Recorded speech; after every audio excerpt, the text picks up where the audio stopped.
Feliz y bendecida noche de victoria, preciosos hijos amados. Bienvenido a este Shabbat de convocatoria semanal, la gran fiesta que el Padre Bueno ha dispuesto desde un comienzo para cada uno de sus hijos de pacto, de tener ese encuentro personal y vivo con Él, que está en descanso, al igual que cada uno de nosotros. Y le decimos al Padre Bueno, gracias Padre Santo, bueno y fiel, por haber diseñado desde un principio este grandioso día en donde tenemos comunión especial contigo. Tú eres el arquitecto perfecto que todo lo hace de manera perfecta, porque tú conoces el final y reconstruyes el principio, y tenías esta fecha desde un inicio para tener esta delicia de comunión con nosotros. Gracias, Padre Santo, por pensar en cada uno de tus hijos de pacto. Bendecimos y glorificamos tu trono. Bendecimos tu santo nombre, Jehová Dios, el gran yo soy. Gracias por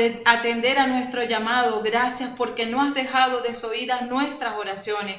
Eres un Dios atento, fiel, poderoso, que no tiene sombra de variación. Tu fidelidad es inmensa. Tú eres perfecto, tú eres santo, tú eres poderoso, Jehová Dios. Gracias por estar con nosotros en este día, por recibirnos en tu sitio de descanso y por poder escuchar tu voz que nos corrige, que nos alecciona, que nos exhorta y que nos insta a ser cada día más perfecto como tú eres perfecto. Por eso, con mucho gozo y con mucho amor decimos que el Shabbat es nuestra delicia. El Shabbat es nuestra delicia. ¡Feliz Shabbat Shalom! ¡Feliz Shabbat Shalom! Queda aperturado este Shabbat Shalom. Amén, amén y amén. Amén, amén y amén. Vamos a dar inicio a las lecturas del segundo Shabbat del séptimo mes bíblico. Y la primera lectura está tomada de Segunda de Reyes, capítulo 5, verso del 14 al 17. Bajó pues y se sumergió en el Jordán 7 veces, tal como le había dicho el hombre de Dios. Y después de eso su carne se volvió como la carne de un niñito. Estaba sano. Entonces regresó donde el hombre de Dios con todos sus acompañantes. Entró en su casa y se presentó ante él. Ahora dijo: sé que no hay más Dios en toda la tierra que el Dios de Israel.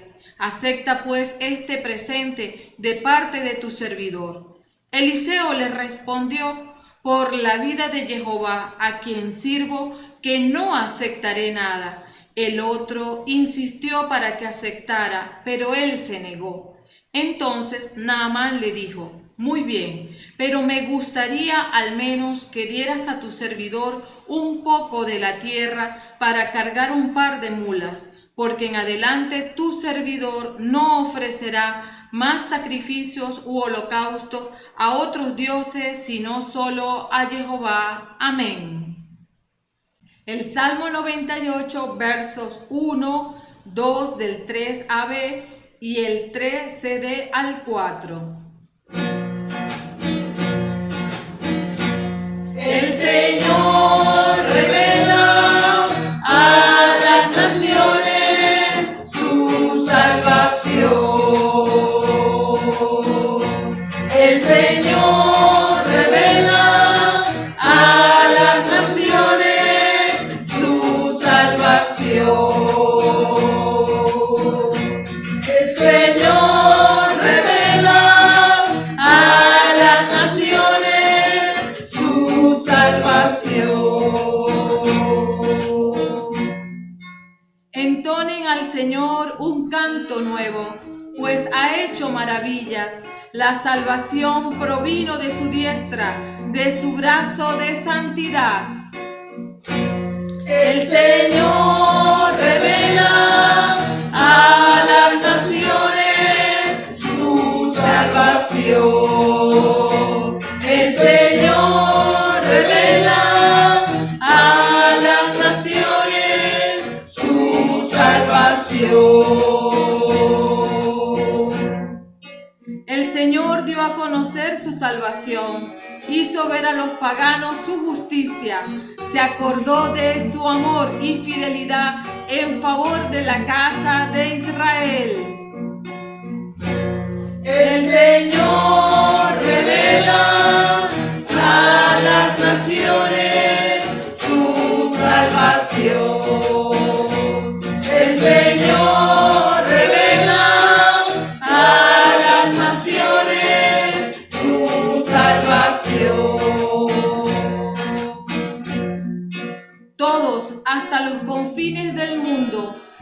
visto la salvación de nuestro Dios. Aclamen al Señor toda la tierra, estallen en gritos de alegría. El Señor revela a las naciones su salvación. El Señor revela a las naciones su salvación. El Señor revela a las naciones su salvación. La segunda lectura está tomada de segunda de Timoteo, capítulo 2, versos del 8 al 13. Acuérdate de Jesucristo, descendiente de David y resucitado de entre los muertos, según mi evangelio. Por él sufro hasta llevar cadenas como un malhechor, pero la palabra de Dios no está encadenada. Por eso lo soporto todo, por el bien de los elegidos, para que también ellos alcancen la salvación que se nos dio en Jesucristo y participen de la gloria eterna. Una cosa es cierta, si hemos muerto con Él, también viviremos con Él. Si sufrimos pacientemente con Él, también reinaremos con Él. Si lo negamos, también Él nos negará. Si somos infieles, Él permanece fiel, pues no puede desmentirse a sí mismo. Amén. El Evangelio está tomado de Lucas capítulo 17, versos del 11 al 19. De camino a Jerusalén, Yeshua pasaba por los confines entre Samaria y Galilea, y al entrar en un pueblo, le salieron al encuentro 10 leprosos. Se detuvieron a cierta distancia y gritaban: Yeshua, Maestro, ten compasión de nosotros. Yeshua les dijo: vayan y preséntense a los sacerdotes. Mientras iban, quedaban sanos. Uno de ellos, al verse sano, volvió de inmediato, alabando a Dios en voz alta, y se echó a los pies de Yeshua con el rostro en tierra, dándole las gracias. Era un samaritano. Yeshua entonces preguntó: ¿no han sido sanados los 10? ¿Dónde están los otros 9? Así que ninguno volvió a glorificar a Dios fuera de este extranjero.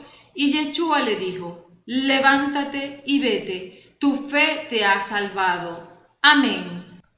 Preciosos Reyes Santos, la ley espiritual no está contenida dentro de la lectura del día de hoy. Pertenece a Lucas 16, verso 10. El que ha sido digno de confianza en cosas sin importancia, será digno de confianza también en las importantes. Y el que no ha sido honrado en las cosas mínimas, tampoco será honrado en las cosas importantes. Los versos complementarios en Segunda de Reyes 5 es el verso 14. Bajó pues y se sumergió en el Jordán 7 veces, tal como le había dicho el hombre de Dios. Y después de eso su carne se volvió como la carne de un niñito, estaba sano. En segunda de Timoteo capítulo 2, el versículo es el 10. Por eso lo soporto todo, por el bien de los elegidos, para que también ellos alcancen la salvación que se nos dio en Jesucristo y participen de la gloria eterna. En el Salmo 98 los versos son el 2 y el 3. El Señor dio a conocer su salvación, hizo ver a los paganos su justicia, se acordó de su amor y fidelidad en favor de la casa de Israel. Al leer la ley con el complemento sin citas referenciales, se dice así: el que ha sido digno de confianza en cosas sin importancia, será digno de confianza también en las importantes, y el que no ha sido honrado en las cosas mínimas, tampoco será honrado en las cosas importantes. Bajó pues y se sumergió en el Jordán 7 veces, tal como le había dicho el hombre de Dios, y después de eso su carne se volvió como la carne de un niñito, estaba sano. Por eso lo soporto todo, por el bien de los elegidos, para que también ellos alcancen la salvación que se nos dio en Jesucristo y participen de la gloria eterna. El Señor dio a conocer su salvación, hizo ver a los paganos su justicia, se acordó de su amor y fidelidad en favor de la casa de Israel. Y el título correspondiente a esta hermenéutica y que guarda relación con todas las lecturas de la semana es: la fidelidad al Logos y al Rema de Jehová Dios nos sostienen en la salvación. Amén. En la introducción tenemos que, y recuerden que en la hermenéutica del Shabbat pasado, el Ruach HaKodesh nos reveló por medio de mi amado esposo, el Rey Santo insustituible Osvaldo Enrique, que la fe solo se aumenta por causa de nuestra obediencia a los mandamientos de Jehová Dios. Esto es directamente proporcional, porque a medida que violamos los mandamientos del Altísimo, se instala la incredulidad por causa de la infidelidad. Nos enseñó que debemos estar conscientes de que somos dulos por amor, porque quien sirve con diligencia delante del novio es la novia. Por obediencia a la palabra de vida, Cornelio practicó perseverantemente el temor de Jehová Dios y las obras de piedad, por lo que el Altísimo le ordenó que mandara a buscar a Pedro, y porque obedeció diligentemente, recibió el bautismo del Ruach HaKodesh. Lucas 9:48 nos dice: Yeshua, el que recibe a este niño en mi nombre, me recibe a mí, y el que me recibe a mí, recibe al que me envió. El más pequeño entre todos ustedes, ese es realmente grande. El más pequeño es aquel que tiene espíritu de pobre, con una total dependencia del Altísimo, encadenado no por religión, sino por el amor a Yeshua HaMashiach, quien nos amó hasta padecer la muerte en cruz, y aún en su resurrección nos invita a hacer techubá. La obediencia al hombre y a la mujer de Dios cuando imparten el mensaje de salvación se computa como sumisión, pero no al hombre, sino al mismo Jehová Dios, que usa sus instrumentos para alentar y llamar a recapacitar a los que ama. Es así como Jehová tuvo compasión de los habitantes de la capital del imperio asirio, Nínive, cuando atendieron el mensaje comunicado por Jonás. Ellos obedecieron a Jehová, no al profeta, porque éste no estaba actuando en nombre propio. Jonás fue el cartero designado para cubrir ese territorio impío. Por lo general, los hombres y mujeres que utiliza Jehová no son personas influyentes ni de renombre, para que la obediencia no esté condicionada por miedo al hombre, como en efecto acontece en el sistema nicolaíta. Podemos imaginar toda la opulencia del general Naamán frente a la sencilla vivienda del profeta Eliseo, y con todo el profeta no se tomó la molestia de recibirlo personalmente. Y de seguro fue un acto de misericordia, ya que si el general Naamán hubiese visto el aspecto físico y la vestimenta del profeta Eliseo, menos que menos iba a dar importancia a la orden que este hombre de apariencia insignificante le dijera de parte de Jehová Dios. Al ilustre mano derecha del rey de la potencia mundial Asiria, guiado por un entrenado razonamiento estratégico, le hubiera sido muy difícil aceptar la orden de un hombre de tan desdeñable apariencia. En este sentido, en cuanto al aspecto de Yeshua HaMashiach, las Escrituras nos dicen en Isaías 53, versos 2 y 3, mi siervo creció en la presencia del Señor como un tierno brote verde, como raíz en tierra seca. No había nada hermoso ni majestuoso en su aspecto, nada que nos atrajera hacia él. Fue despreciado y rechazado, hombre de dolores, conocedor del dolor más profundo. Nosotros le dimos la espalda y desviamos la mirada. Fue despreciado y no nos importó. Cabe destacar para los orgullosos saduceos, fariseos, maestros de la ley y rabinos en general, era una burla que alguien tan feo, de rasgos ordinarios, mejor dicho, poco agraciado, tuviese la osadía de autoproclamarse el Hijo de Dios. Recordemos que los judíos habían adoptado mucho la cultura griega de la belleza, hasta tuvieron gimnasios con atletas desnudos en medio de Jerusalén, desde los tiempos de los macabeos, unos escasos 150 años antes de Yeshua HaMashiach. Notamos en el Evangelio de hoy que el aspecto de Yeshua era tan insignificante para los judíos que una vez que sanó a 9 de ellos lo consideraron tan inferior como para venir a humillarse, a postrarse delante de él, reconociéndolo como el Mesías de Jehová Dios, por el poderoso milagro que acababa de operar en ellos, al sanarlos de la lepra. Solo un extranjero, y recordemos que los de la tribu de Judá y Benjamín consideraban así a todo aquel que no fuera de ellos, incluyendo a los samaritanos. Y solo uno de ellos regresó, un samaritano, y le reconoció como el Cordero que quita el pecado del mundo. Y no solo obtuvo sanidad en esta vida efímera, consiguió vida eterna por su fidelidad.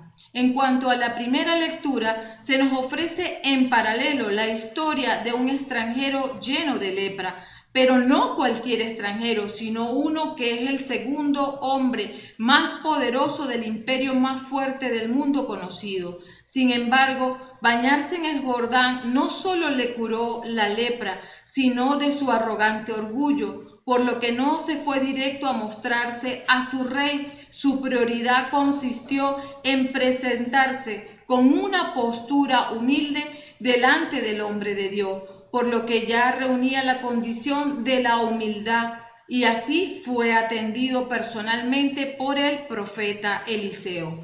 En cuanto a la segunda lectura, el apóstol Pablo nos sigue mostrando, por medio de la instrucción a su hijo espiritual Timoteo, que vivir siendo duros por amor requiere tener la mirada siempre en el amado Yeshua HaMashiach, desarrollando la capacidad interior para resistir el rechazo de los enemigos del crucificado.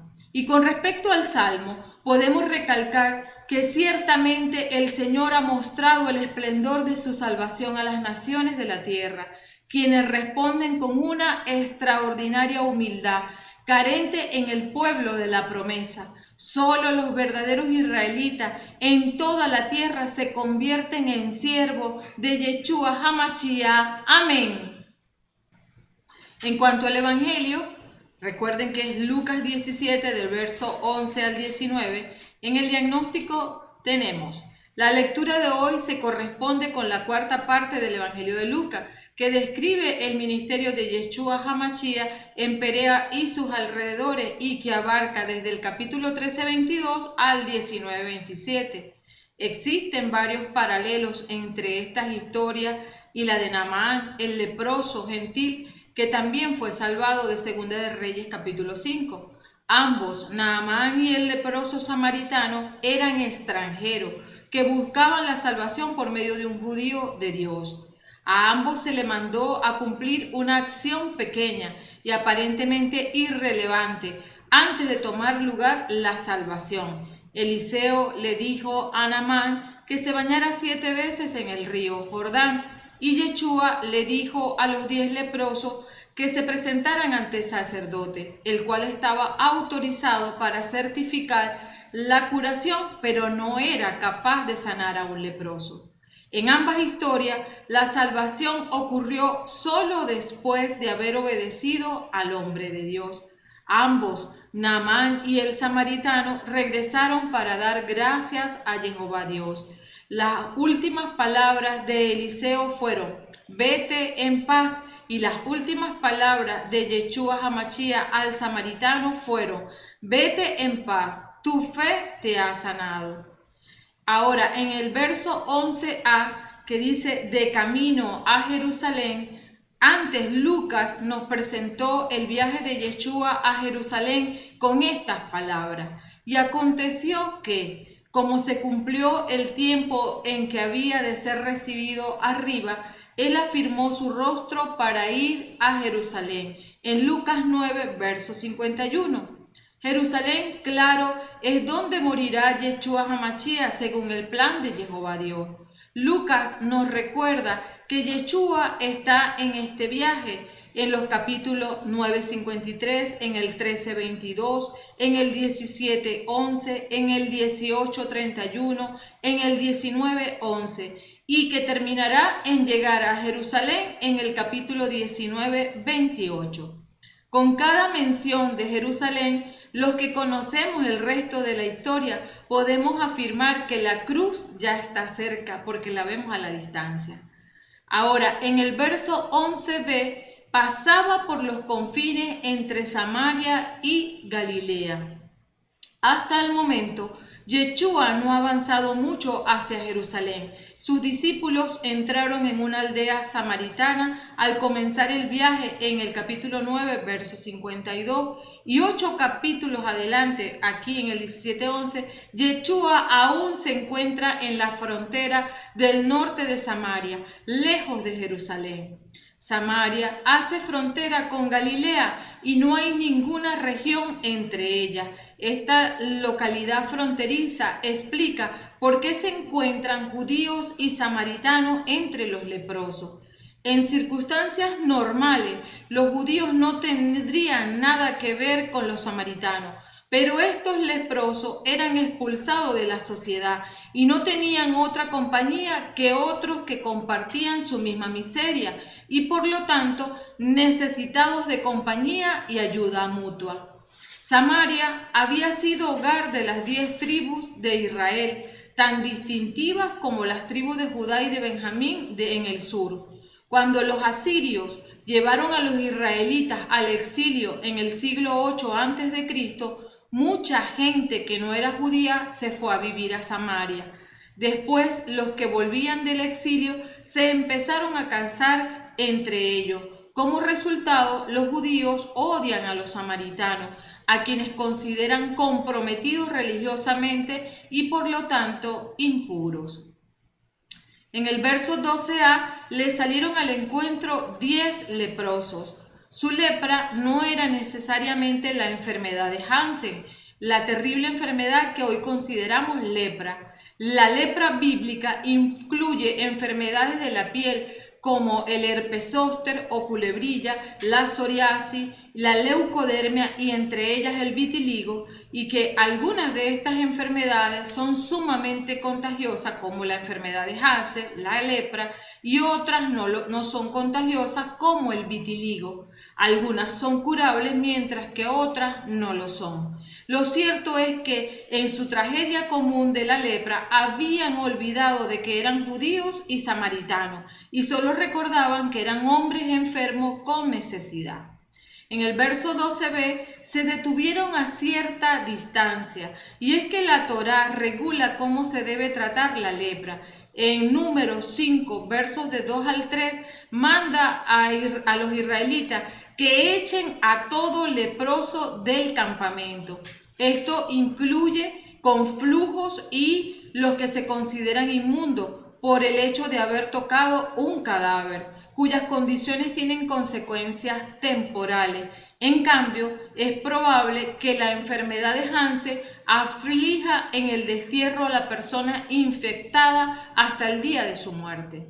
En Levítico 13:45 requiere que un leproso grite: impuro, impuro, para avisar a los sanos que se mantengan a distancia, que no se les acerque. En el Levítico capítulo 13 al 14 es donde se rige la inspección de aquellos bajo sospecha de lepra, su aislamiento y el método de cómo limpiar a la persona sanada. Trata temas de ropa y hogares infectados y también de personas infectadas. La gente no solo piensa de la lepra como una condición netamente médica, sino también como una indicación del juicio de Jehová Dios. Por eso, esto les hace menos compasivos de lo que podrían ser, porque creen que la persona ha causado por sí misma el sufrimiento. En el verso 13, que dice: Yeshua, Maestro, ten compasión de nosotros, Si se dirigiesen a un viajero corriente, sus gritos serían solo para pedir limosna. En este caso, conocen el nombre de Yeshua HaMashiach y se dirigen a él como maestro, una persona de autoridad. Entonces, si han oído hablar del sanar de Yeshua HaMashiach, seguro que sus gritos son para pedir la sanidad. En este momento, los leprosos se encuentran unidos por lo que piden, pero pronto se dispersarán. En el verso 14a, y como él los vio, Yeshua los vio. Este detalle parece pequeño, pero es muy importante porque les coloca en la posición correcta para pedir, y es que por ley los leprosos eran desterrados por impuros, siendo invisibles para el resto de la gente que los ignoraba. Preciosos Reyes Santos, comprendamos que el que vio a los leprosos también ve nuestras dificultades y nuestro dolor. ¿Qué provocó el ver de Yeshua? El clamor insistente. Y allí una clave para ti. En el verso 14b, vayan y preséntense a los sacerdotes. Yeshua no sana a los leprosos inmediatamente, sino que les manda a comparecer ante los sacerdotes para ser inspeccionados, tal como si hubieran sido sanados. Yeshua les pide caminar en fe, tal como Eliseo le pidió a Naamán, es en fe, no por vista. En Levítico 13 requiere que los sacerdotes examinen las lesiones de la piel para determinar si son lepra.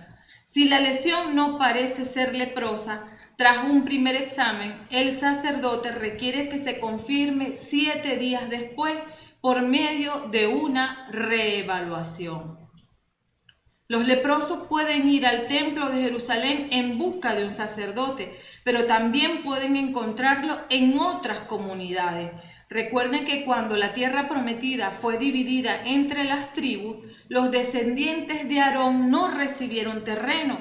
En vez de eso, se les concedieron 7 ciudades acompañadas de sus tierras de pasto. Y eso lo pueden leer en Josué 21, del capítulo 10 al 19. Normalmente, los sacerdotes pasan una semana en el templo al servicio, pero residen en otro lugar el resto de su tiempo.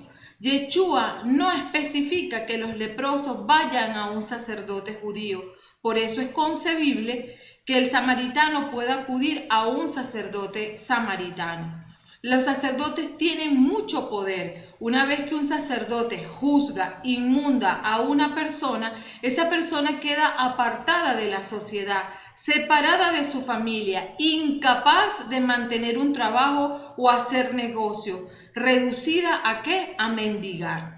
Para ser restaurado a la vida normal, se requiere que un sacerdote juzgue que la persona ya no es inmunda. Esa es la razón por la que Yeshua manda a los leprosos al sacerdote, para que sus vidas normales sean restauradas. Sin embargo, también tiene otro propósito. Estos leprosos darán a los sacerdotes testimonio del gran poder que tiene Yeshua HaMashiach. Cuando los sacerdotes juzgan limpio a los leprosos, su declaración verificará el poder de Jehová Dios que tiene Yeshua HaMashiach. En el verso 15a, que dice, mientras iban quedaron sanos. Los leprosos no fueron sanados de inmediato, sino que son sanados al obedecer a Yeshua HaMashiach. Igual que ante Yeshua ejerció el beneficio divino del perdón, que ya lo estudiamos en los capítulos 5 del 20 al 21 y en el 7 del 48 al 49, aquí lo está poniendo de manifiesto. Así, aquí también se ejerce el poder de Dios para sanar. Yeshua sanó a los leprosos, pero este versículo enfatiza que fueron hechos limpios. Sanar tiene que ver con restauración de la salud corporal. Ser hechos limpios o puros no implica solamente quedar sano. Es además ser social y religiosamente aceptado. Es volver a la familia, al empleo y una vez más alabar en las sinagogas y en el templo. En el verso 15b, Uno de ellos, al verse sano, volvió de inmediato alabando a Dios en alta voz. Solo el samaritano regresará a Yeshua. Nos podemos imaginar a los otros 9 separándose cada uno por su camino, ansiosos de regresar a sus vidas antiguas. Al final de esta crisis, también pone fin a la comunidad que disfrutaban como leprosos. Hasta ahí llegó su comunión. Igual que Yeshua vio leprosos que otros no veían, este hombre ve lo que los otros leprosos no lograron ver, que ha sido sanado, que Jehová Dios merece alabanza y que Yeshua merece agradecimiento. Los 10 estaban dispuestos a cumplir una ceremonia religiosa. Eso era ir al sacerdote. Solo uno de ellos, de verdadero agradecimiento y acción de gracia, regresó a Yeshua HaMashiach. Los ejercicios religiosos externos son bastante fáciles, preciosos reyes, y bastante comunes, y además hay muchísimos. Pero los asuntos internos, el derramamiento del corazón con verdadera gratitud, es una cosa rara, muy escasa en estos tiempos. En el verso 16a, y se echó a los pies de Yeshua con el rostro en tierra. Admiramos a este hombre por tomar el tiempo para agradecer su salvación. Pero esto se trata de una historia de agradecimiento. Todo este contexto es de agradecimiento. En el verso 16b, era un samaritano. Lucas guarda su sorpresa hasta más adelante en la historia. El que ejemplifica la fe resulta ser uno que es extranjero. El menos esperado que lo hiciera. El mismo Lucas es gentil, un extranjero. Disfruta recontando la historia de los extranjeros bendecidos por Jehová Dios y hace de ellos, los samaritanos, los héroes de su historia. En los versos del 17 al 18, Yeshua entonces preguntó, ¿no han sido sanados los 10? ¿Dónde están los otros 9? Así que ninguno volvió a glorificar a Dios fuera de este extranjero. Las preguntas de Yeshua llaman la atención a los 9 que no lo glorificaron y revelan la procedencia del que sí lo hizo como extranjero. Yeshua critica a los 9 que no le agradecieron, no mostraron fidelidad, solo le buscaron por un beneficio temporal, como la sanidad física. ¿Cuántas personas, después de recibir la contestación del Señor a sus peticiones, simplemente se alejan, contentísimos, porque ya tienen lo que querían? Se quedan con la bendición y se olvida de quien les bendijo. En el verso 19, y Yeshua le dijo, levántate y vete, tu fe te ha salvado. Lucas no dijo en el versículo 14 que los 10 leprosos fueron hechos limpios. Entonces, algo más le ha ocurrido a este samaritano. Los otros leprosos tenían cuerpo sano, pero corazones enfermos. La salvación, como ya hemos dicho, es la condición propia de quien goza de una comunión tal que sus deseos y sus necesidades son suplidos por la shalom de Jehová Dios, por ser uno que habita constantemente en su presencia. Este samaritano se postró delante de Dios Hijo, reconociendo que estaba ante el HaMashiach, por lo que le fue concedido el estado de gracia que los otros simplemente no obtuvieron, puesto que solo buscaron las cosas del Señor y no al Señor de las cosas. Atentos. En el pronóstico, la fidelidad a la palabra de Jehová es lo que proporciona salvación, y Yeshua lo enseña en los versos del 20 al 37, cuando responde a los fariseos sobre la venida del reino de Dios. Ellos desean el reino, pero rechazan al rey. El rey que dio señales descritas en el Antiguo Testamento de perdonar pecados, de sanar enfermos, de expulsar demonios, de que la naturaleza le obedece y de que levanta a los muertos. El rey está con ellos, pero no pueden verlo porque no reconocen a Yeshua como el Mesías que tenía que venir. por no atesorar la palabra completa de Jehová Dios, que se les había dado y que todas hablaban de él. Era un reino espiritual el establecido por Yeshua, creado en el corazón por el poder de la gracia divina, que solo lograba arraigarse en los que obedientemente guardaban la verdad de la palabra de Jehová Dios. Ahora, Yeshua habla sobre la parucía, que será como un relámpago que brilla de un extremo a otro del cielo. Así será el Hijo del Hombre cuando llegue su día. Advierte que sucederá su segunda venida como: en tiempos de Noé, la tierra estaba corrompida y todos los mortales seguían el mal. Como en los tiempos de Lot, Sodoma había agravado su pecado en extremo y un clamor grande se levantó en su contra. En aquel día, la gente vivía ignorando la verdad del juicio de Dios. La gente comía, bebía y se casaban, hombres y mujeres. Compraban y vendían, plantaban y edificaban, realizaban todas sus actividades cotidianas sin ningún tipo de preocupación. Hijos míos, son las mismas cosas que hace la gente en el tiempo presente, pero agravadas porque desperdician el tiempo de la dispensación de la gracia, abierto por Yeshua, e ignoran consciente o inconscientemente que hay un día fijado para el juicio de los pecados de la humanidad, descrito en la palabra de Jehová y predicada por la eclesía.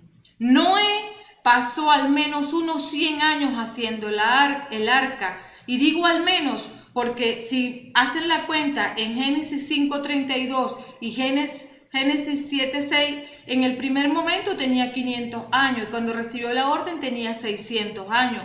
Y hago la cuenta porque es un tiempo suficiente para que todo que conociera el juicio que se aproximaba de parte de Jehová Dios sobre la tierra. Pero solo 8 personas permanecieron fieles a la palabra de Dios y se salvaron. En Lot recibió el anuncio del juicio, que la ciudad estaba a punto de ser destruida por sus pecados, y los ángeles le exhortaron a que fuera a buscar a sus familiares y le testificaron para que junto a él huyeran de aquel lugar. Pero sus yernos, a quien comunicó esto Lot, ignoraron el mensaje, es más, creyeron que era una broma.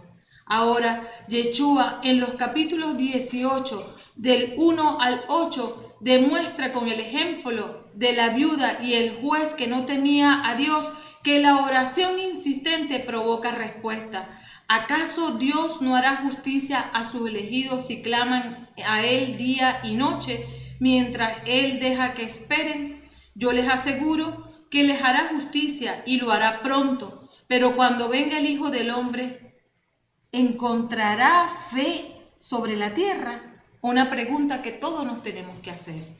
En cuanto al control del pronóstico, Yeshua echó de menos a los 9 que no regresamos a dar gracias. Se preguntó, ¿dónde estaban? Los que nos hace comprender que Yeshua también se da cuenta de nuestra falta de gratitud, de cuando la bendición que nos dio le sustituye, entonces ya no hay tiempo para Él y el cumplimiento de sus mandamientos. Pero por eso hoy la palabra nos muestra que de cada 10 que le buscan por sus necesidades, solo uno se queda para servirle. Al resto no le importa la comunión. Las condiciones antes del diluvio y antes de la destrucción de Sodoma y Gomorra eran terribles, pero la maldad fue aceptada. ¿Y cómo fue aceptada? Como normal, como moda, como progreso, como tradición. La Biblia describe ciertas condiciones políticas, económicas, espirituales, sociales y militares en lo concerniente a cómo será el mundo antes del regreso de Yeshua HaMashiach.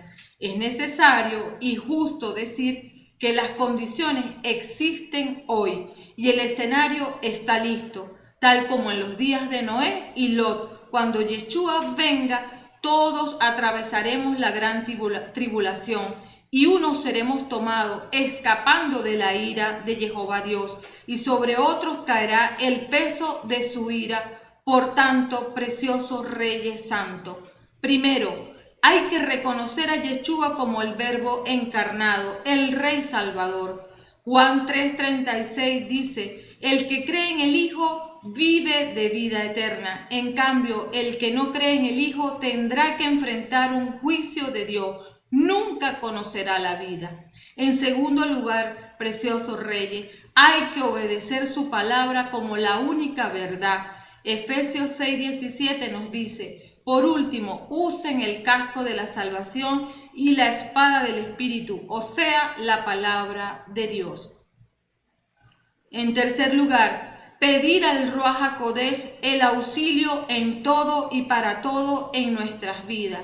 Juan 14:26 nos dice, en adelante el Espíritu Santo, el intérprete que el Padre les va a enviar en su nombre, les enseñará todas las cosas y les recordará todo lo que yo les he dicho. En cuarto lugar, oren siempre, sin desanimarse jamás.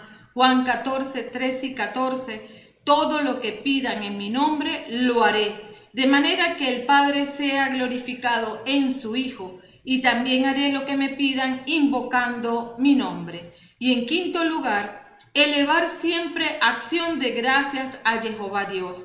El Salmo 50:23, el que ofrece sacrificio de acción de gracias me honra, y al que ordena bien su camino le mostraré la salvación de Dios. Por lo tanto, preciosos reyes santos, Shema, Shema, atentos, alerta y estar constantemente agradeciendo a Jehová Dios por todo lo espiritual y material que trae a nuestras vidas. Amén. En cuanto a la primera lectura, recuerden que es de Segunda de Reyes 5, del 14 al 17, y síganme en su Biblia. Empezamos con el diagnóstico. En esta ocasión conoceremos la historia de un general sirio que tuvo que tomar en serio el consejo de Jehová Dios para ser salvo. En esta porción veremos una de las tantas verdades preciosas que la palabra nos relata, concerniente al carácter de Dios y de su manera sencilla de darnos la salvación que tanto buscamos. Hoy debemos trasladarnos al año 850 a.C., más o menos 2853 años atrás, para conocer una historia que nos llena de gozo por el hecho de comprobar lo inconmovible del carácter de Dios con respecto a su plan de proporcionarle al hombre su salvación personal. Naamán, que su nombre significa placentero, dulce, ameno, agradable, es el valeroso y apreciado comandante en jefe del ejército del rey sirio Aram, un persistente enemigo tanto de Israel como de Judá. Fue un hecho que ocurre durante el reinado de Jorán, rey de Israel, tiempo en el cual Israel era tributario de Siria. Naamán poseía muchas cualidades hermosas como persona, pero nos dice la historia que padecía de lepra, y es de admirar que por sus cualidades humanas no había sido marginado de la sociedad, cosa extraña en el sentido de que para este tiempo la lepra era no solo una enfermedad contagiosa, sino que también era símbolo de pecado para el pueblo de Israel. La historia nos narra que en una de las invasiones que Siria había hecho a Israel, Naamán había tomado cautiva a una muchacha israelita para que le sirviera a su mujer en la nación de Siria.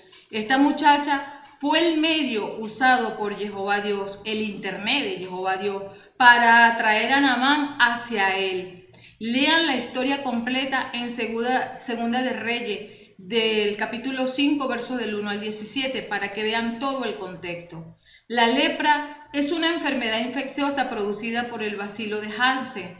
Fue traída a Europa desde el oriente por las legiones romanas en el tiempo de Yeshua HaMashiach, cuando la Pax Romana dominaba esta tierra. De ahí fue traída a América. En este contexto se desarrolla la lectura del día de hoy y situémonos en el verso 14. Bajó pues y se sumergió en el Jordán 7 veces, tal como le había dicho el hombre de Dios, y después de eso su carne se volvió como la carne de un niñito, estaba sano.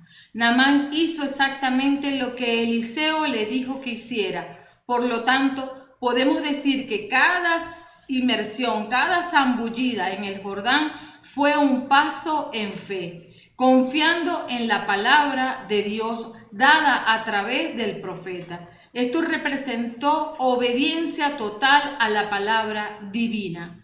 Naamán tuvo que lidiar con dos enemigos. El primero de ellos, el yo orgullo, quien internamente demandaba que Eliseo saliera y lo evaluara directamente a él.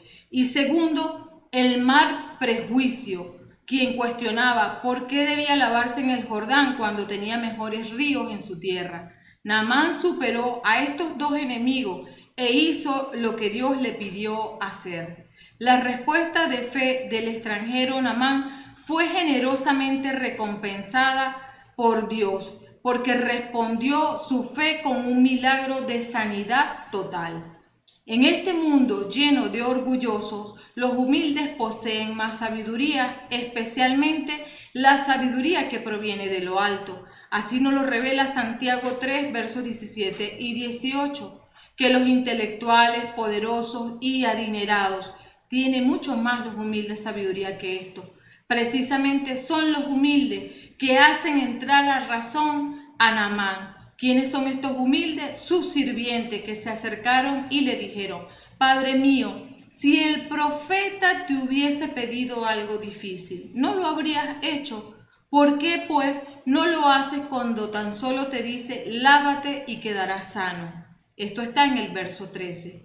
El general Naamán recapacita al escuchar el consejo de su siervo, manifestando atributos admirables de carácter de un verdadero líder. Primero, se digna a escuchar a sus criados, no despreciándolo o regañándolo. Segundo, se humilla, haciéndoles caso, venciendo su orgullo y haciendo a un lado sus predisposiciones. Bajó pues y se sumergió en el Jordán 7 veces, tal como le había dicho el hombre de Dios. Y después de eso su carne se volvió como la carne de un niñito, estaba sano. Miren el detalle, no es cualquier piel la que recobró Naamán, es la carne como de un niñito, es un nacer de nuevo. Quedó sano y no a media, sino perfectamente sanado de su lepra, volviendo su carne, vuelvo y repito porque es un detalle muy importante, como la de un niñito.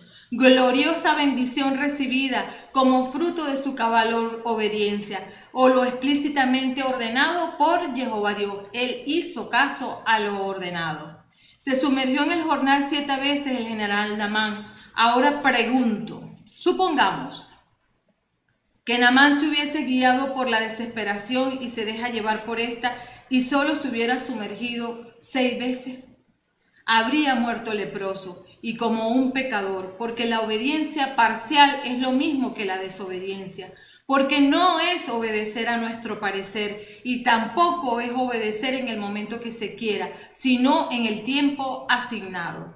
Jehová Dios no acepta sustitutos ni honra cambios en sus mandamientos.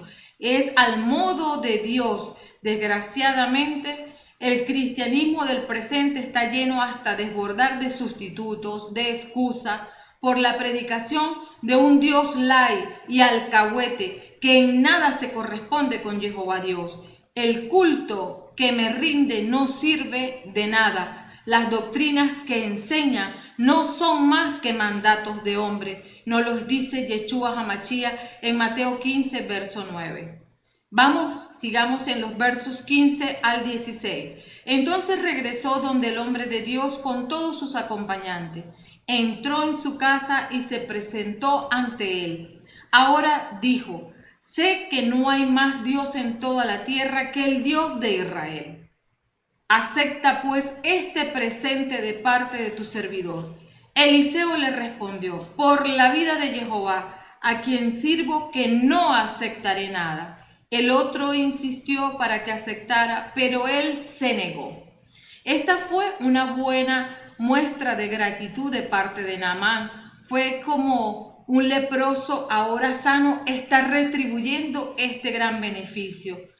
Es igual cuando lo comparamos con los 10 leprosos que sanó Yeshua HaMashiach y que solo uno regresó agradecido a postrarse ante sus pies. Y volvemos a tomar en cuenta que ambos eran extranjeros.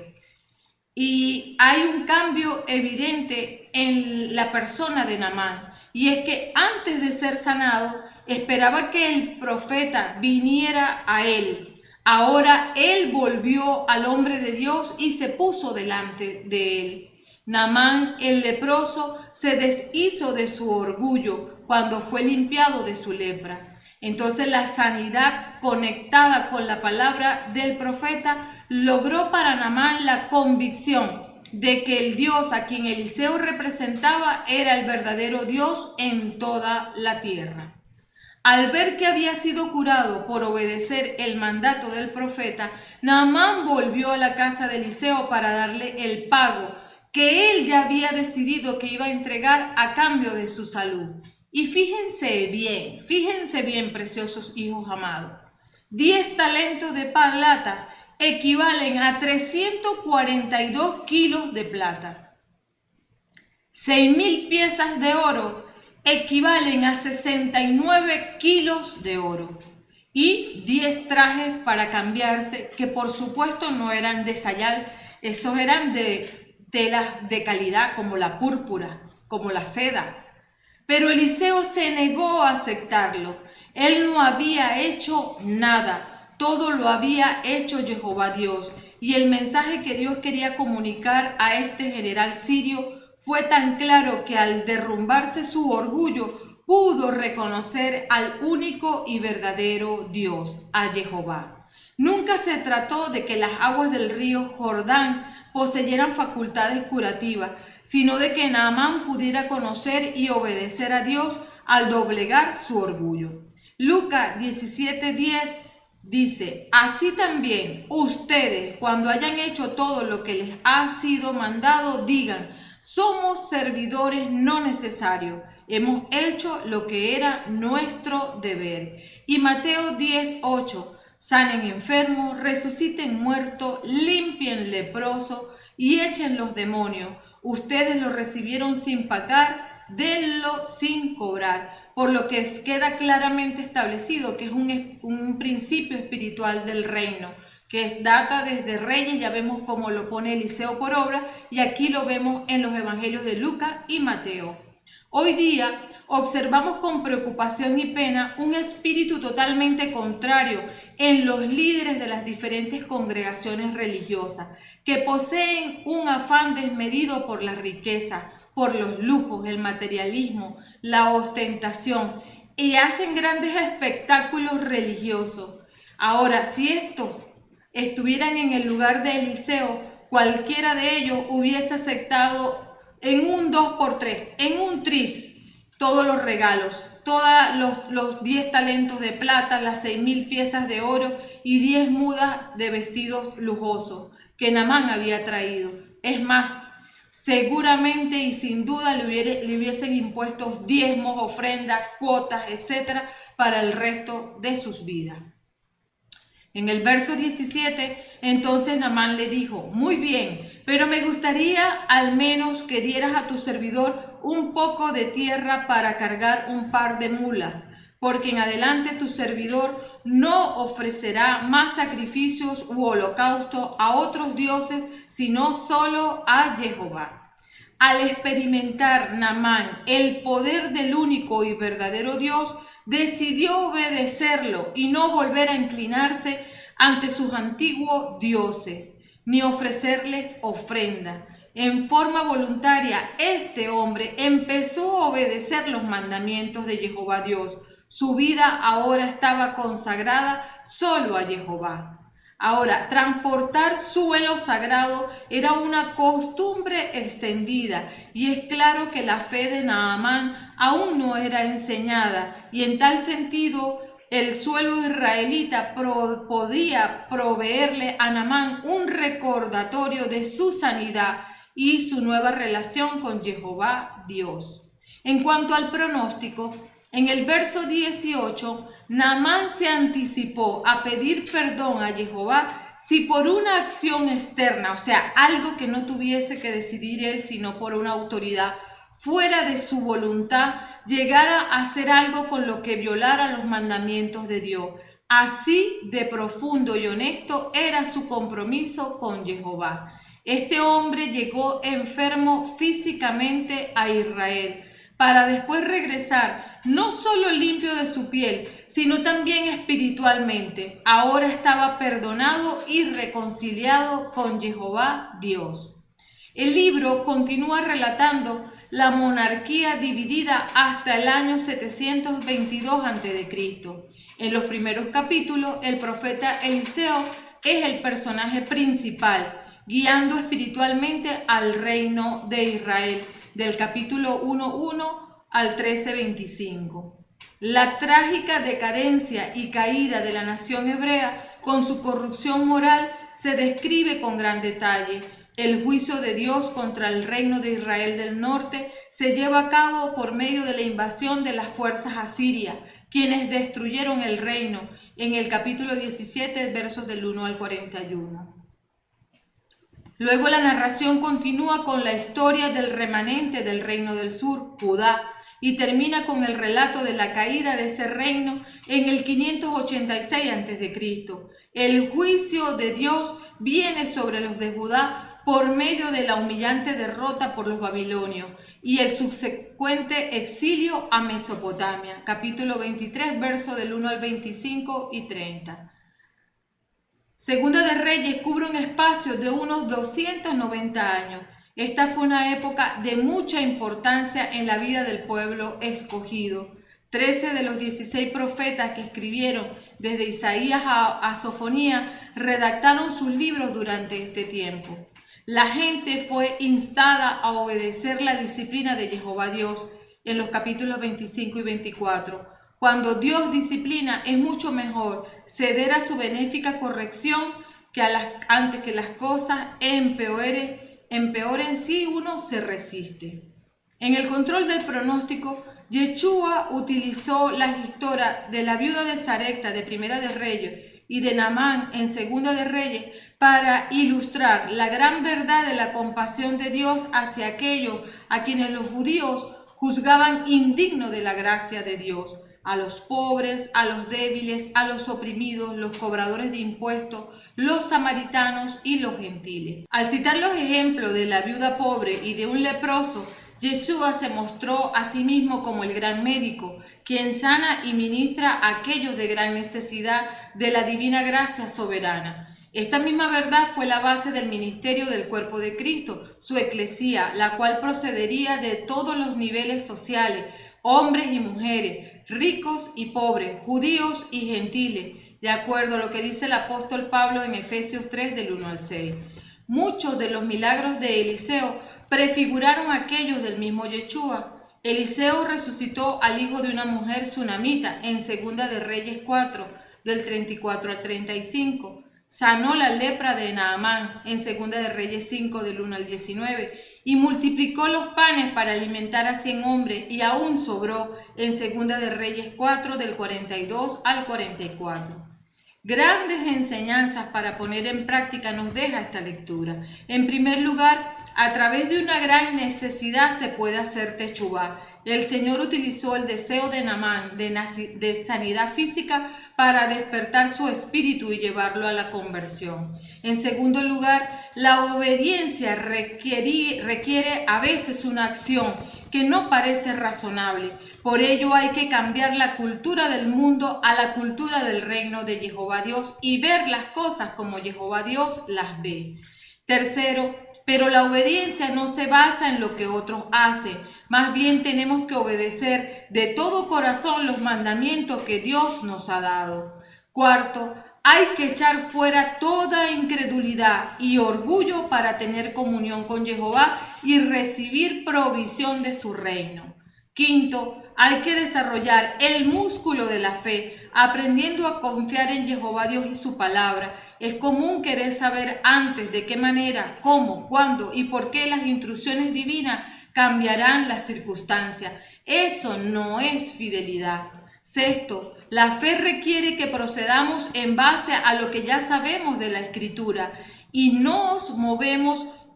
nos movemos en autosuficiencia si no guardamos pacientemente el cumplimiento, no vamos a obtener respuesta. Y séptimo, Jehová recompensa la obediencia, dando respuesta a nuestras oraciones y dándonos constantemente bendiciones. Amén.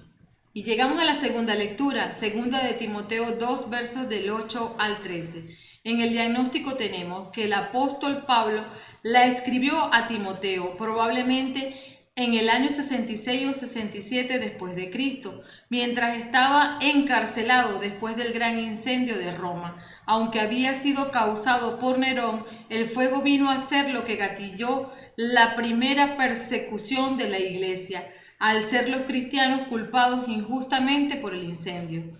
Pablo lo escribió desde la cárcel, esperando el cumplimiento de su muerte. Es el último libro escrito por el apóstol, animando a Timoteo a continuar su trabajo en Éfeso en medio de gran oposición. Esta carta es de despedida y le pasa la antorcha a Timoteo para que continúe después de discipularlo, para limpiar la iglesia de las falsas enseñanzas.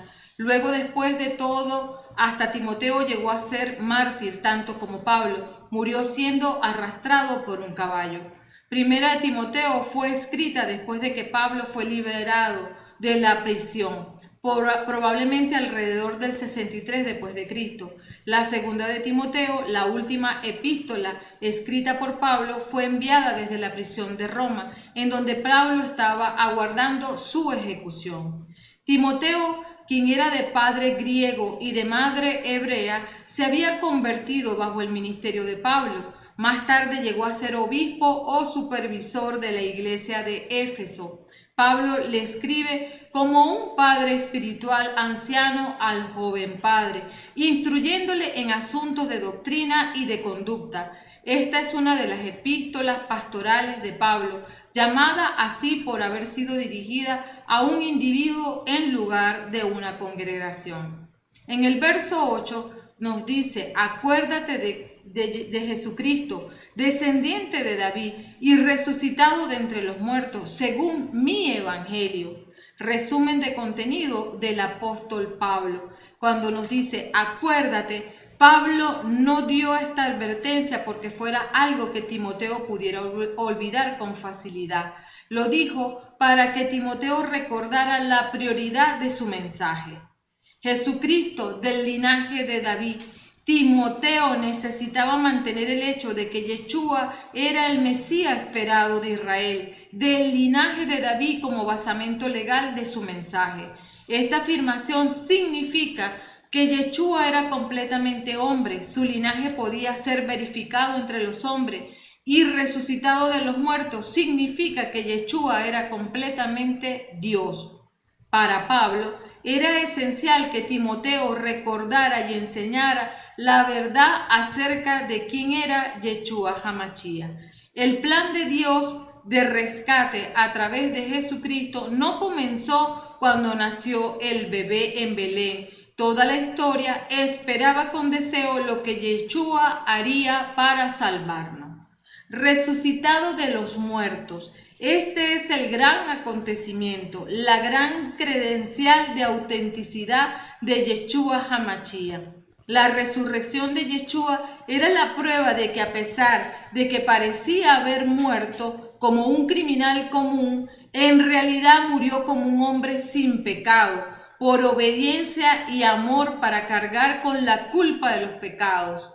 La muerte de Yeshua en la cruz fue el pago, pero la resurrección fue el recibo, demostrando que el pago fue recibido como perfecto ante Dios Padre. Según mi evangelio, le pertenecía a Pablo en el sentido de que este era el evangelio que él predicaba. Este era el evangelio en que él creía y debería ser también el evangelio de cada creyente. Recuerde que la palabra evangelio significa buena noticia. Para Pablo, las mejores noticias no eran sobre el dinero, el romance, la mejor posición o bienes materiales. La buena noticia era sobre una relación real con Dios a través de la obra terminada de Yeshua en la cruz. En el verso 9, en el cual sufro penalidades hasta prisiones a modo de malhechor, mas la palabra de Dios no está presa. En el cual sufro, este evangelio no le trajo a Pablo una vida de glamour y comodidades, le trajo una vida llena de aventuras y desafíos, y también una vida marcada por el sufrimiento. Fue alrededor de esta época que un terrible fuego destruyó una buena parte de Roma, un fuego que se dice que fue provocado por el emperador Nerón como el primer paso para su propio y peculiar programa de renovación urbana. El fuego destruyó muchos de los barrios pobres y cuando estos se amotinaron, Nerón culpó a los cristianos. Entonces arrestó a muchos de ellos, tal vez incluyendo al apóstol Pablo. Hasta prisiones de malhechor, mas la palabra de Dios no está presa. La muñeca de Pablo estaba encadenada en el momento en que escribió esto. Sin embargo, él entendió que ellos podían encadenarlo a él, pero nunca podrían encadenar la palabra de Jehová Dios. Y la Biblia ha sido atacada más que cualquier otro libro a través de la historia. Ha sido quemada, prohibida, burlada, distorsionada e ignorada. Pero la palabra de Dios aún permanece para siempre. La hierba se seca y la flor se marchita, mas la palabra de nuestro Dios permanece para siempre. Así nos lo dice Isaías 40, verso 8. Ningún gobierno, ni autoridades religiosas, ni científicas, ni filósofos, ni quemadores de libros han sido capaces de detener la obra de la palabra de Dios. Sin embargo, si hay algún sentido en el que la palabra pueda ser atada, y es cuando es abandonada por sus mismos amigos. Cuando los sermones suenan más como libros de autoayuda que la proclamación de la palabra de Dios también es destruida. Cuando la escritura es usada moderadamente como condimento en un mensaje en vez de ser el núcleo de este, los predicadores mismos están poniendo una cadena alrededor de la palabra de Dios. En el verso 10, por eso lo soporto todo por el bien de los elegidos, para que también ellos alcancen la salvación que se nos dio en Jesucristo y participen de la gloria eterna. Podríamos haber esperado que Pablo dijera que soportaba todas las cosas por amor a Dios, pero Pablo sabía que su amor por Dios podía ser confiablemente medido por su amor por el pueblo de Jehová Dios. La Biblia nos dice que hay una gloria que le pertenece al pueblo de Dios en la eternidad, que es más grande que cualquier gloria terrenal. La gloria eterna vale mucho más que la gloria terrenal y todo lo que nos sucede tiene un propósito. Al ser conscientes de esto, podemos, por la gracia de Dios, soportar, sufrir, padecer, perseverar siempre para que aquellos que se acercan a Dios alcancen la eternidad en Cristo, la salvación. Los versos del 11 al 13. Una cosa es cierta, si hemos muerto con Él, también viviremos con Él. Si sufrimos pacientemente con Él, también reinaremos con Él. Si lo negamos, también Él nos negará. Si somos infieles, Él permanece fiel, pues no puede desmentirse a sí mismo. Estos versos son una clara honra a Yeshua HaMashiach. Sabemos lo que es tener un canto de adoración en nuestra mente, una que expresa nuestro corazón. Aquí Pablo citó un himno cristiano antiguo conocido entre los cristianos de su época. La canción comienza con una promesa de resurrección para aquellos que han muerto con Yeshua HaMashiach. La Biblia habla de morir con Cristo de dos maneras. La primera es común para todos los cristianos y es ilustrada con el bautismo, Romanos 6 del 3 al 5. Cada uno de nosotros puede tener una experiencia de vida después de la muerte con Yeshua HaMashiach, viendo a nuestra antigua vida morir con el amado en la cruz y empezando nuestra nueva vida junto a Él, resucitando de entre los muertos. Segundo, la otra manera en que la Biblia habla de morir con Yeshua es en el sentido del martirio, pagando el precio más alto por seguir al Salvador. Probablemente esta es la idea de Pablo aquí. Él está diciendo, si morimos con Él, no estamos muertos, vivimos con Él. De manera más significativa, Pablo escribió esto mientras esperaba su propia ejecución por parte del gobierno romano. La canción le asegura al creyente fiel una recompensa eterna. Este principio nos asegura que vale la pena soportar las pruebas y dificultades presentes. La recompensa es más grande que lo que uno pudiera ganar al rendirse. Reinaremos con Él. La Biblia dice que gobernaremos y reinaremos con Yeshua HaMashiach. Este futuro destino explica mucho de las dificultades descritas en este pasaje. Entendemos que Jehová Dios nos está entrenando para gobernar y reinar junto a Él en el mundo venidero. Si nos sometemos al perfeccionamiento de nuestro ser, también gobernaremos sobre nuestro propio cuerpo y alma para vivir en el Espíritu. Si negamos su naturaleza divina, se nos negará la posibilidad de alcanzarla. Yeshua lo dijo claramente, y a cualquiera que me niegue delante de los hombres, yo también lo negaré delante de mi Padre que está en los cielos, en Mateo 10:33. No podemos negar a Yeshua, debemos mantenernos leales a Él. Sin embargo, si uno se aleja, no cambia quién es Jehová Dios, porque Él permanece fiel. Nuestra infidelidad no puede de ninguna forma perjudicar al Hijo de Dios y su gloria. Al ser suficiente en sí mismo, no necesita de nuestra confesión. La fidelidad de Dios no depende de la nuestra, ya que Él no puede actuar en forma contraria a su propia naturaleza. En la carta a los romanos, el apóstol Pablo, en alusión a la nación de Israel, dice: pues que si algunos de ellos han sido incrédulos, su incredulidad habrá hecho nula la fidelidad de Dios, en Romanos 3:3. En cuanto al pronóstico, Pablo se encuentra abandonado por todos aquellos que estaban cercanos a él, por temor a la persecución. En el capítulo 1, verso 15, en el capítulo 4, 9 al 12 y en el 16. Al enfrentar la ejecución inminente, Pablo le escribió a Timoteo, alentándolo a que se apurara a llegar a Roma para una última visita con el apóstol, en el capítulo 4, 9 y 20. En esta carta, Pablo, consciente de que su fin está cerca, entregó el manto apostólico del ministerio a Timoteo, en el capítulo 2, verso 2. Pablo sigue aconsejando a Timoteo en cómo predicar la verdad de la palabra. Primero, no discutir, eso aleja a los creyentes. Busca la aprobación en todo momento de Jehová Dios. Sé como un obrero irreprensible. Y no participes en conversaciones inútiles y extrañas que solo llevan a la impiedad. Los capítulos 3 y 4 incluyen la firmeza de los líderes fieles. La adversidad de los últimos días es evidente por la deserción de algunos, capítulo 3, versos del 1 al 9, y por la diligencia de Pablo y otro, capítulo 3, versos del 10 al 13.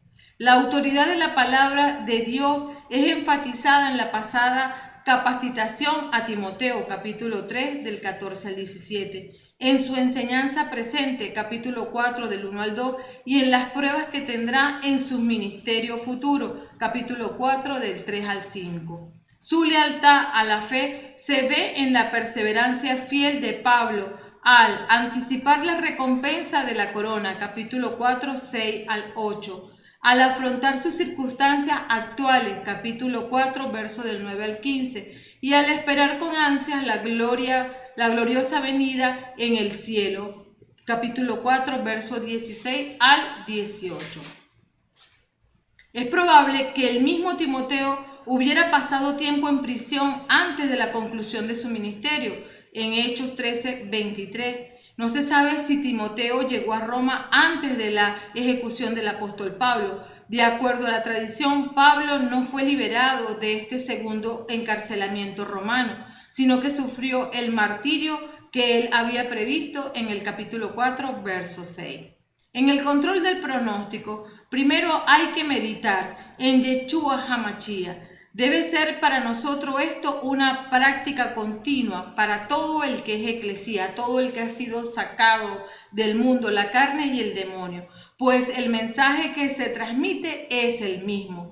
Primera de Corintios 15, del 1 al 4, nos revela este mensaje que sigue vigente. Hermanos, les recuerdo la buena noticia que yo les he predicado, que ustedes han recibido y a la cual permanecen fieles. Por ella son salvados, si la conservan tal como yo se la anuncié. De lo contrario, habrán creído en vano. Les he transmitido en primer lugar lo que yo mismo recibí.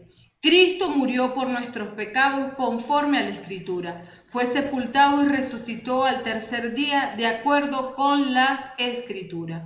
El Evangelio, guardado con fidelidad al Logos y al Rema, conduce a una comunión profunda con Jehová Dios, pues Yeshua es la puerta del camino, la verdad y la vida que nos lleva al Altísimo. En segundo lugar, cualquier verdadero discípulo de Yeshua estará dispuesto a sufrir con él. Aquellos que estén decididos a nunca sufrir por él pueden admirarlo a distancia, pero no lo siguen genuinamente y por lo tanto no son sus discípulos. Punto 3. El carácter de Dios es inalterable, no experimenta cambios de ningún tipo, no tiene sombra de variación. La fidelidad forma parte del carácter de Jehová Dios, de Yeshua HaMashiach, y como embajadores del reino estamos llamados también a imitarle. Comencemos por decir sí cuando es sí y no cuando es no, como nos los aconseja Yeshua en Mateo 5, verso 37. En cuarto lugar, en su relación con el hombre, Dios se manifiesta como digno de la confianza más completa. En las relaciones interpersonales, la infidelidad es muy común. No debemos decir lo mismo de nuestra relación con Dios, en la cual Él nunca actúa ni actuará de forma diferente a su palabra. En quinto lugar, todos los que sufren persecución en el servicio para Cristo o saben de alguien que la sufra, serán enriquecidos espiritualmente por esta y última carta del apóstol Pablo. O sea que es un certero consejo para aquella persona que atraviesa una circunstancia. Pablo exhortó a Timoteo a permanecer fiel a sus deberes, en el capítulo 1, verso 6. Retener la sana doctrina, capítulo 1, verso 13 y 14. Evitar el error, capítulo 2, versos del 15 al 18. Aceptar la persecución por el Evangelio, capítulo 2, verso del 3 al 4 y el 3 del 10 al 12. Poner su confianza en las Escrituras y predicarla implacablemente, capítulo 3, verso 15 al 4, 5. Exhortación que se extiende a cada uno de nosotros, discípulos de Yeshua HaMashiach, que obedecemos el Evangelio tal cual como está descrito en la palabra, sin acomodarlo a nuestras necesidades, a nuestros gustos o debilidades. Amén.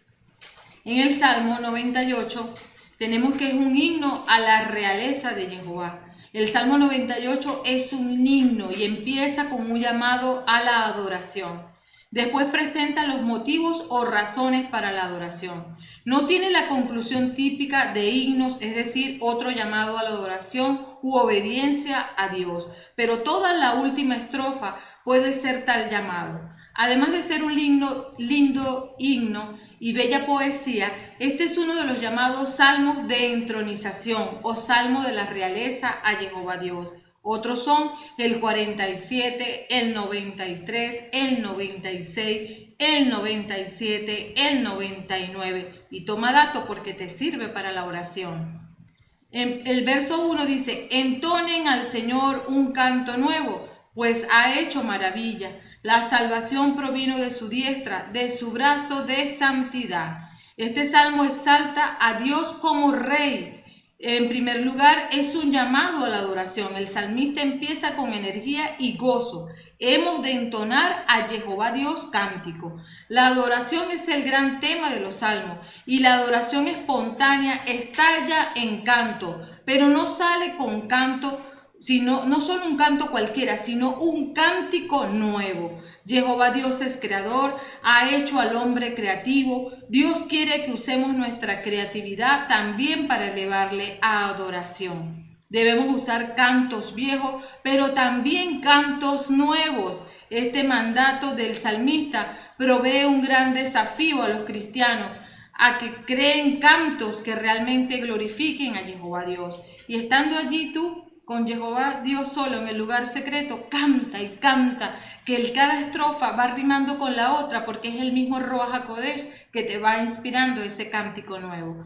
En segundo lugar, inmediatamente el salmista da el motivo por esta adoración, pues ha hecho maravilla. La palabra maravilla es lenguaje del Éxodo. Israel siempre se acordó de los grandes milagros del Éxodo y del peregrinaje y los usó como modelos o narrativas de tipo normativas para hablar de las maravillas de Jehová Dios en su época.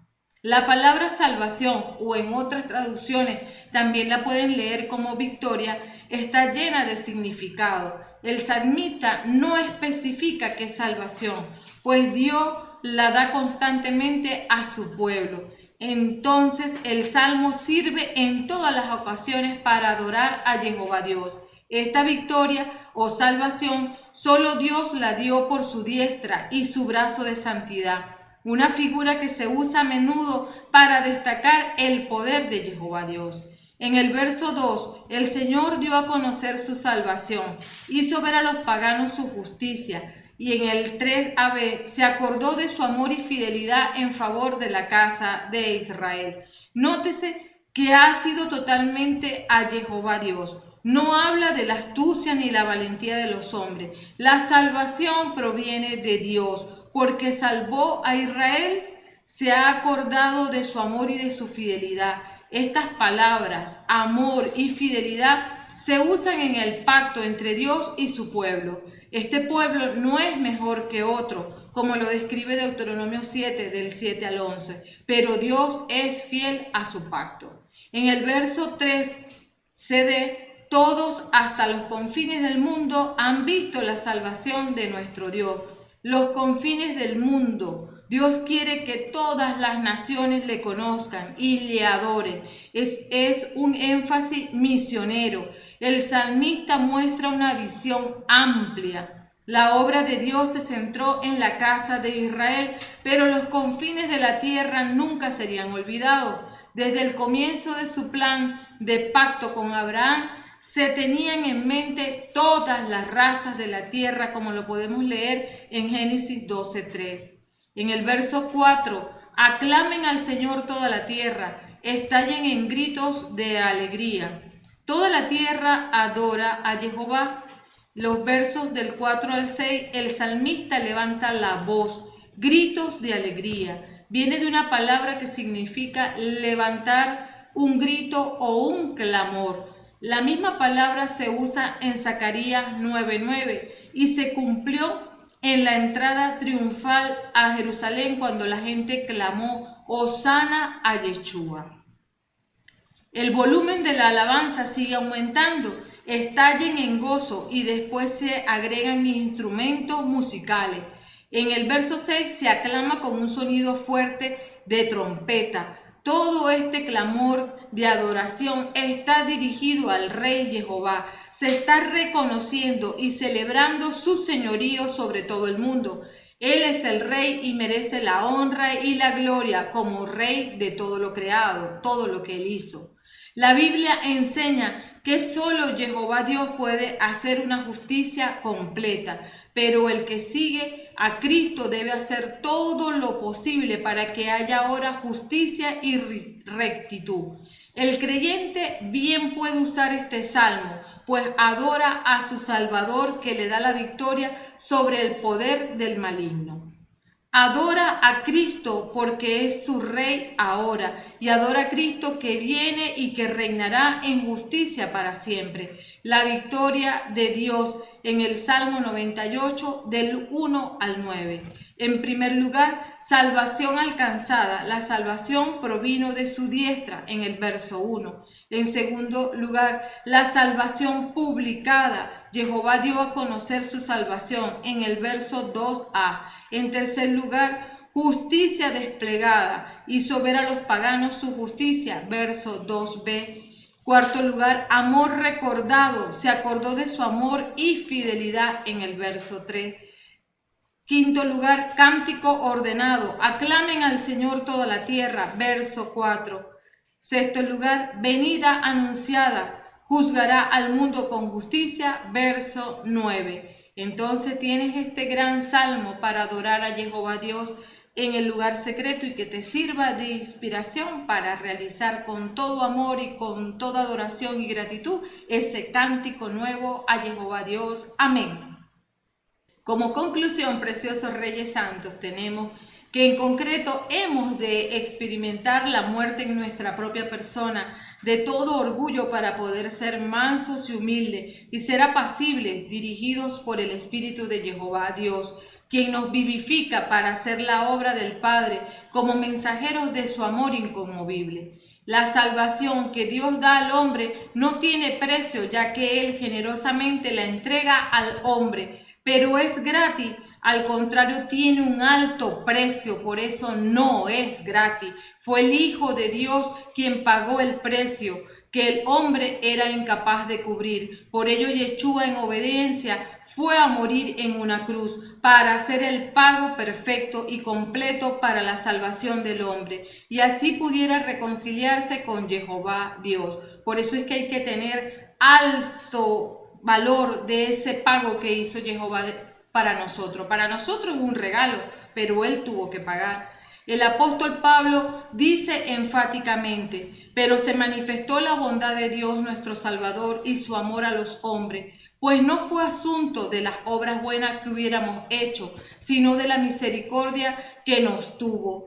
Él nos salvó por el bautismo que nos hacía renacer y derramó sobre nosotros por Jesucristo nuestro Salvador el Espíritu Santo que nos renovaba. Habiendo sido reformados por gracia, esperamos ahora nuestra herencia, la vida eterna.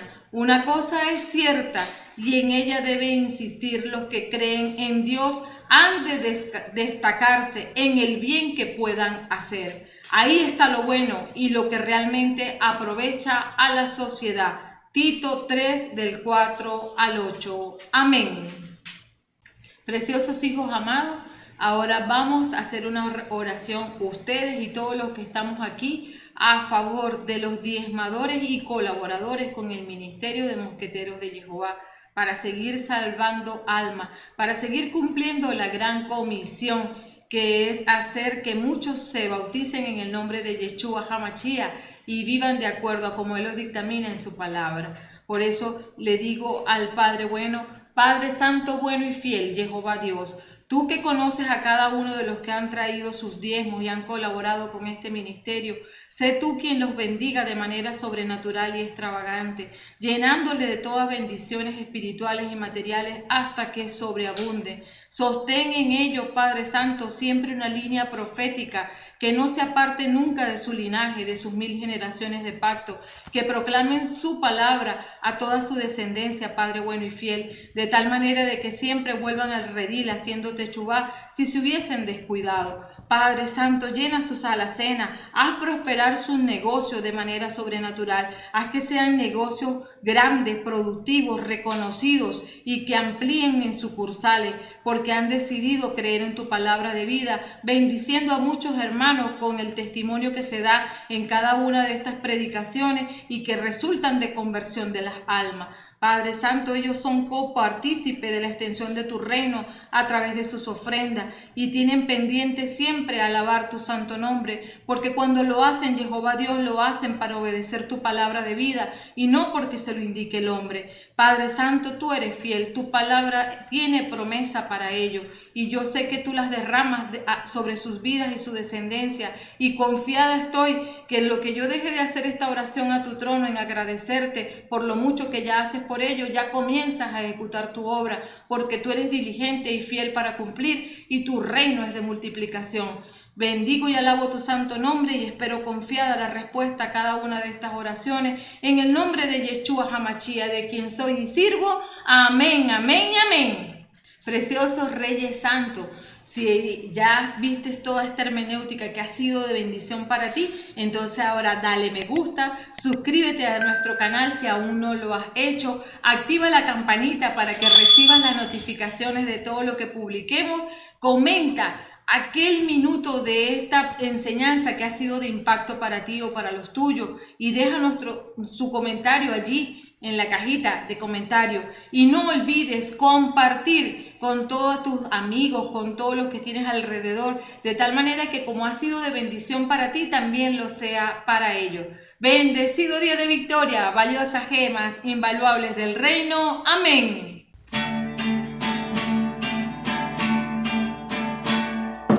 Como corren ríos dentro de mi ser, como corren ríos dentro de mi ser, es que yo confío en Cristo mi Rey, es que yo confío en Cristo mi Rey. Como río de agua viva que salta para arriba, que llevo dentro, confirmo y afirmo en este momento el Espíritu Santo su derramamiento. Como río de agua viva que salta para arriba, que llevo dentro, confirmo y afirmo en este momento el Espíritu Santo su derramamiento. Oh, oh, oh, hay que nacer.